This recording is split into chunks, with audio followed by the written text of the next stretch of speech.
anak-anak, selamat pagi semuanya. Apa kabar? Semoga semuanya sehat ya. Ibu kali ini akan menjelaskan kembali tentang lingkungan alam dan lingkungan buatan. Sekarang akan Ibu jelaskan mengenai lingkungan buatan.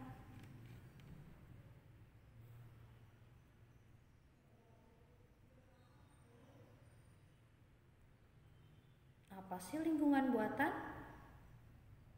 Lingkungan buatan itu segala sesuatu yang ada di sekitar kita yang merupakan ciptaan manusia. Kalau lingkungan alam kemarin ciptaan Tuhan kan? Kalau sekarang lingkungan buatan ini ciptaan manusia.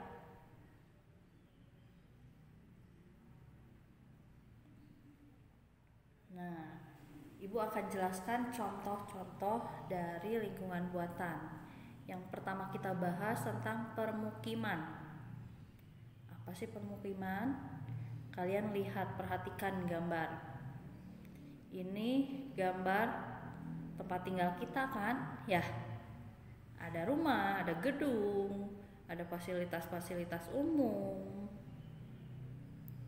Nah, pemukiman adalah tempat yang sengaja dibuat manusia untuk tempat tinggal.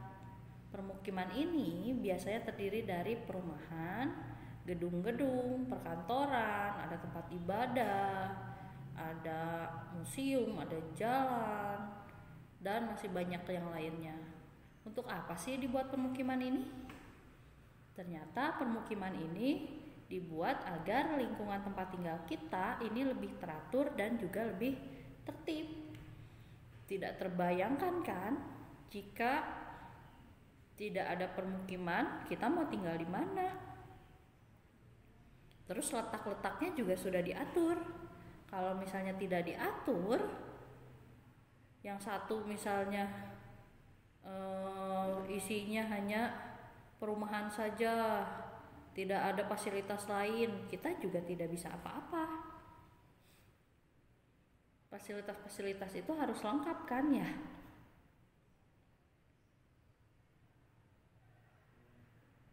Yang selanjutnya kita bahas mengenai jalan dan jembatan. Bayangkanlah jika kamu hendak pergi ke sebuah tempat tetapi tidak ada jalan menuju ke sana. Bagaimana caranya kita bisa sampai di tujuan? Tentu tidak bisa kan? Nah, maka dari itu dibuat jalan dan juga dibuat jembatan. Nah, jalan dan jembatan ini merupakan fasilitas yang sangat penting. Tanpa adanya jalan, misalnya di desa, penduduk juga akan jadi kesulitan untuk membawa, misalnya kalau di desa itu banyak persawahan, untuk membawa hasil panennya. Kalau tidak ada jalan, tidak akan bisa kemana-mana. Kita juga sama, kalau misalnya kalian mau pergi ke sekolah, kalau tidak ada jalan, apakah akan sampai di sekolah? Tentu tidak kan? Nah, jembatan pula sama. Jembatan biasanya di bawahnya ada sungai. Kalau misalnya kalian mau melewati sungai tersebut, kalau tidak ada jembatan juga tidak akan bisa lewat. Apakah kalian mau berenang? Kan tidak mungkin ya. Kalau sungainya dangkal dan kecil ya tidak apa-apa. Kalau misalnya dalam dan juga lebar, kesusahan kan? Makanya dibuat jalan dan jembatan ini untuk menghubungkan antar daerah agar kita lebih mudah dan juga lebih lancar mau kemana-mana. Yang selanjutnya kita bahas yaitu waduk atau bendungan.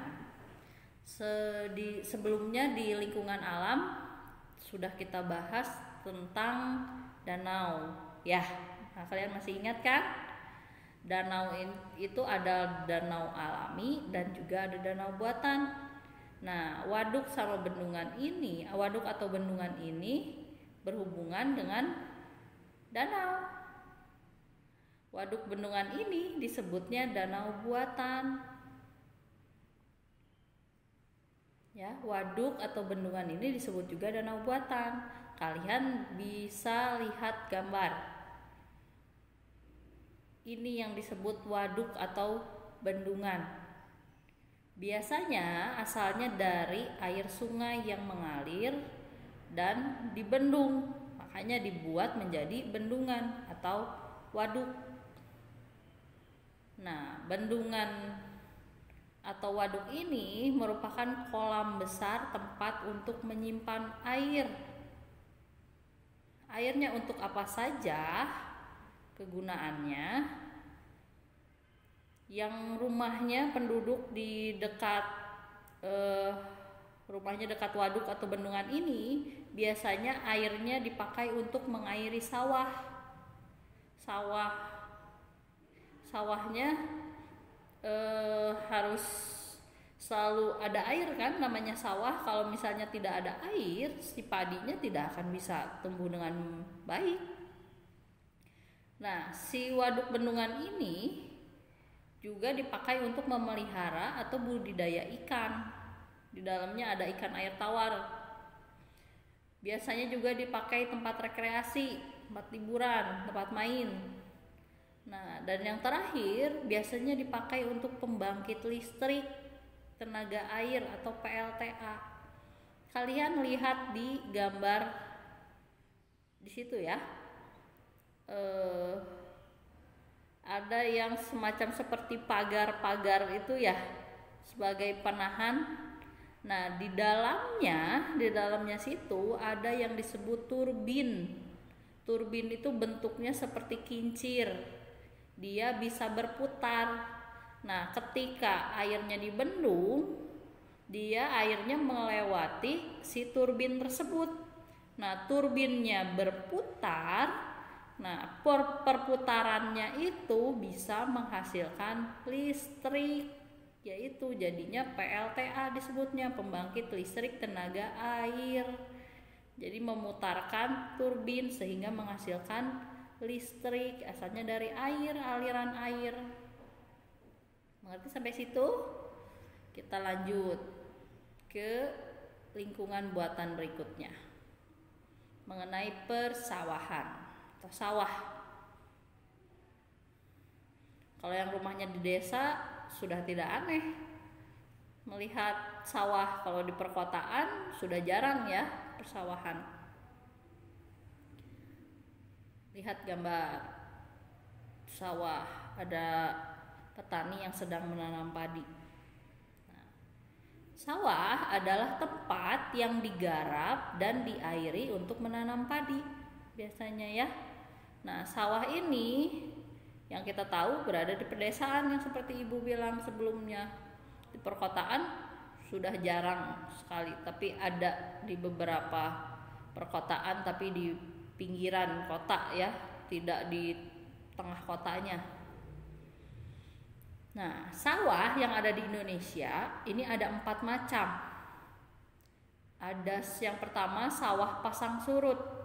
Nah, sawah pasang surut ini biasanya berada di tepi pantai atau di muaranya sungai, letaknya itu ya. Yang kedua, sawah lebak. Sawah lebak ini biasanya berada di daerah banjir. Tapi banjirnya juga bukan banjir bandang. Banjir bandang itu yang aliran airnya deras. Banjir ini hanya air yang menggenang.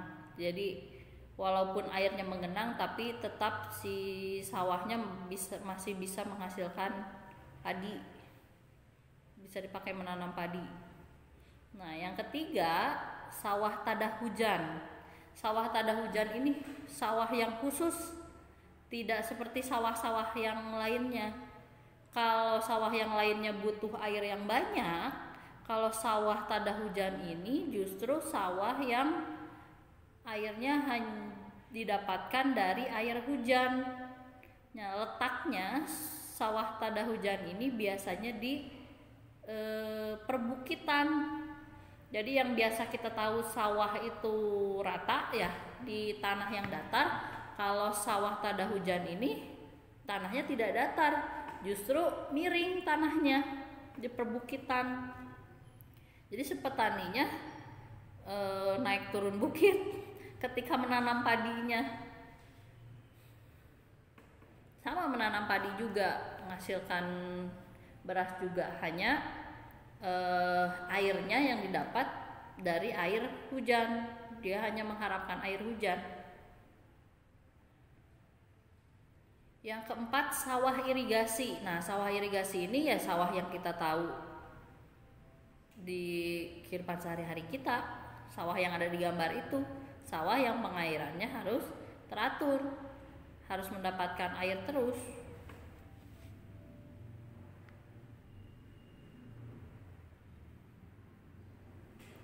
Yang selanjutnya Ibu bahas tentang perkebunan. Perkebunan juga sudah tidak aneh ya. Biasanya dipakai untuk menanam apa saja? Menanam sayuran ya, menanam buah-buahan.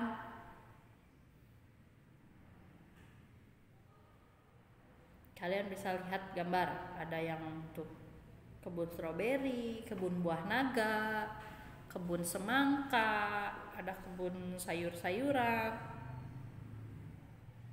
Nah, perkebunan adalah daerah yang dibuat manusia untuk menanam berbagai jenis tanaman. Selain yang ada di gambar itu, kebun juga biasanya menanam seperti kelapa sawit, kopi, teh, tebu, dan juga karet, perkebunan karet, pohon karet. Nah, hasil perkebunan ini itu biasanya dipakai untuk mendukung kegiatan industri. Kegiatan industri itu biasanya pabrik ya. Seperti teh biasanya dimanfaatkan untuk industri minuman teh yang biasa kita minum. Kalau kelapa sawit itu biasanya dipakai untuk industri minyak kelapa sawit atau minyak goreng yang biasa dipakai untuk menggoreng. Itu asalnya dari kelapa sawit.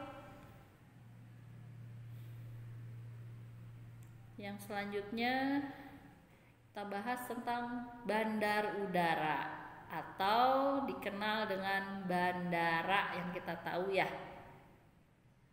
Kalau pernah naik pesawat pasti tahu dong bandara. Bandar udara biasanya kita singkat bandara. Itu adalah terminal pemberangkatan dan pemberhentian pesawat terbang. Nah, bandara ini merupakan tempat lepas landas dan mendaratnya pesawat terbang. Lepas landas itu terbang dan juga mendaratnya pesawat terbang. Nah, di bandara ini ada beberapa fasilitas yang memang harus ada.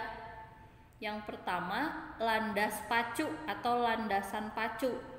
Itu adalah lahan untuk tempatnya lepas landas atau mendaratnya pesawat yang berupa aspal atau rumput. Kalau misalnya kendaraan jalannya ya kendaraan seperti mobil jalan.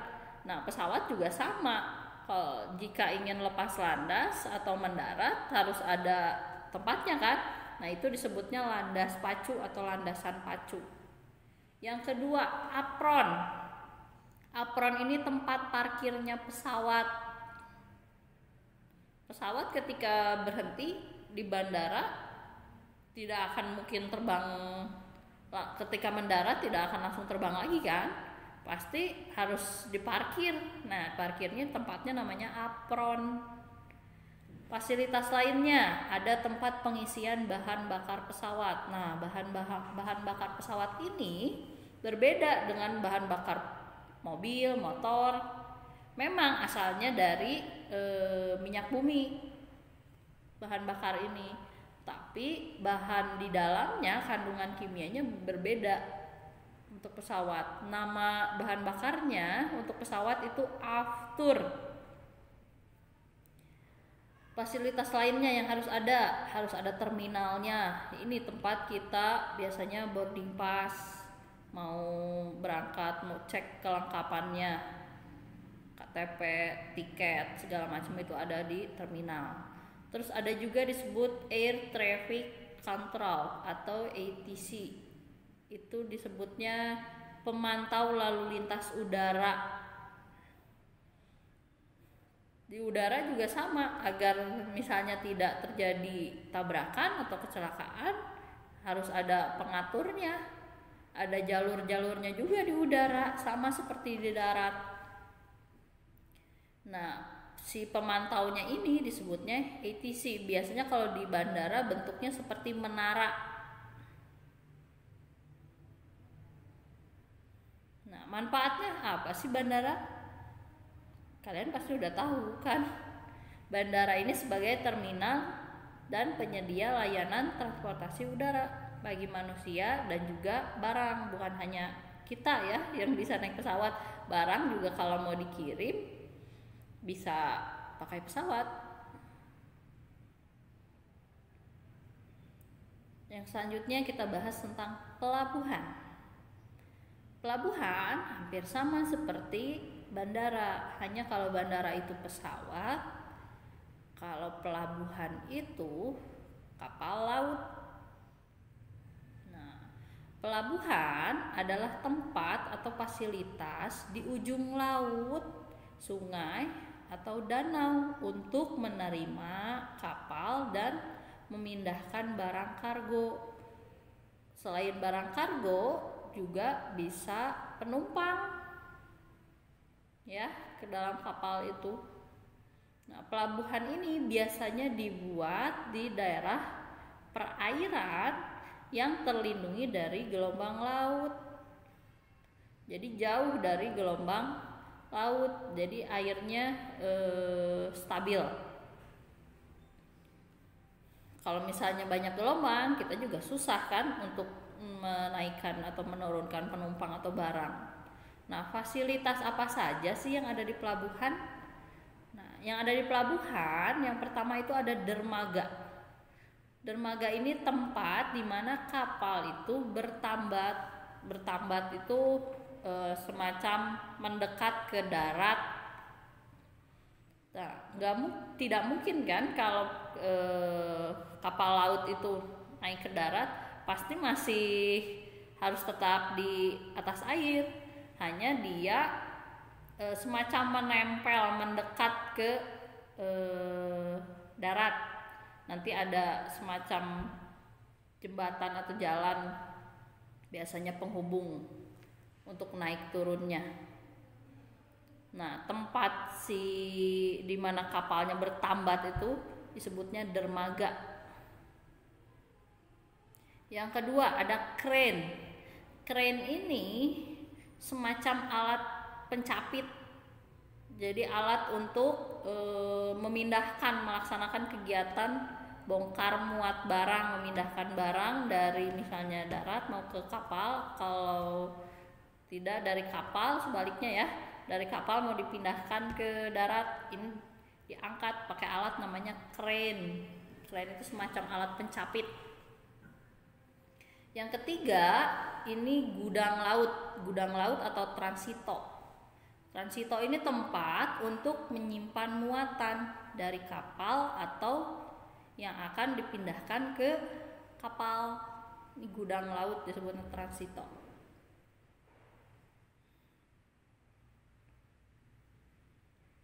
Yang selanjutnya kita bahas tentang taman. Taman pasti kalian juga sudah tidak asing, di Bandung ini banyak ya taman tematiknya. Di rumah juga beberapa rumah kalian pasti punya taman kan, banyak tanamannya. Taman adalah tempat yang dibuat untuk menanam tanaman-tanaman sebagai tempat untuk bersantai yang indah dan juga asri. Taman ini disebut juga ruang terbuka hijau. Mengapa disebut ruang terbuka hijau? Karena taman ini dipenuhi tumbuhan-tumbuhan, dan tumbuhan-tumbuhan ini kebanyakannya warnanya hijau kan. makanya disebutnya, dan beradanya di ruangan yang terbuka, makanya disebutnya ruang terbuka hijau. Tapi ada juga taman yang dibuat di dalam ruangan, sama juga disebut taman, tapi kebanyakannya itu berada di luar ruangan, makanya disebutnya ruang terbuka hijau. Manfaatnya untuk apa sih taman ini? Yang pertama, sumber udara segar. Kalau misalnya perkotaan yang banyak tamannya, banyak pepohonannya, udaranya juga segar kan kita menghirupnya. Berbeda dengan perkotaan yang isinya hanya bangunan-bangunan yang tidak ada tamannya, dan banyak juga kendaraan. Banyak kendaraan sudah pasti banyak polusi, kita bernapasnya juga kurang enak kan, udaranya kurang segar. Yang kedua, keindahan dan kenyamanan kota.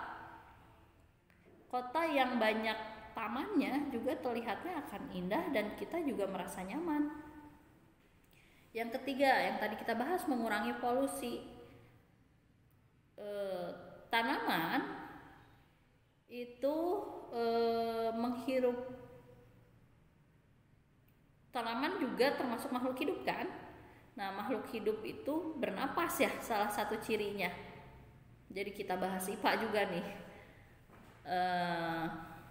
Kita menghirupnya oksigen, sedangkan tumbuhan kalau di siang hari terbalik dengan manusia kan, justru menghirup karbon dioksida dan mengeluarkan oksigen.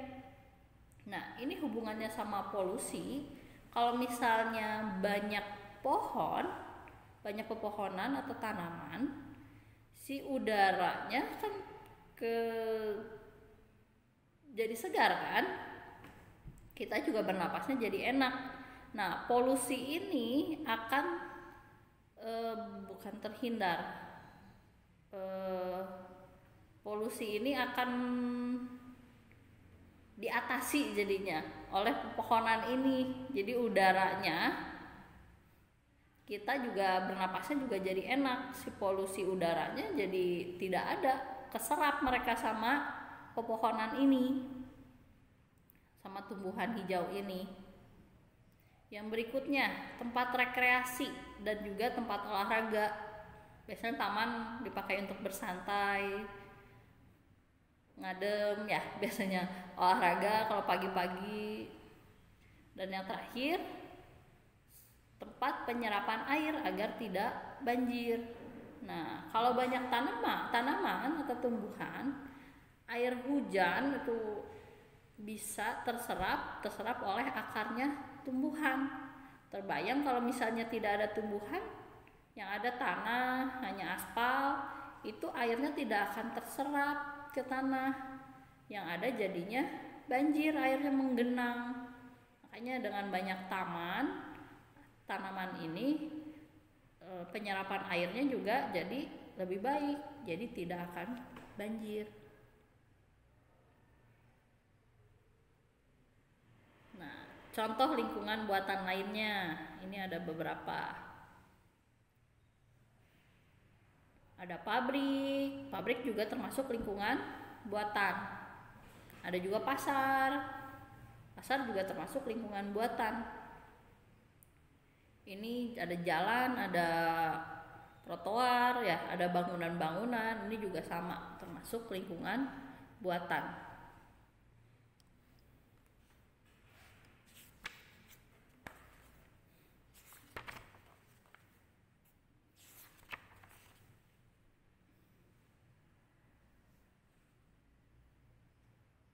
Sekian penjelasan dari Ibu. Terima kasih sudah menonton. Tetap sehat, tetap belajar, dan juga tetap semangat. Sampai jumpa di video berikutnya.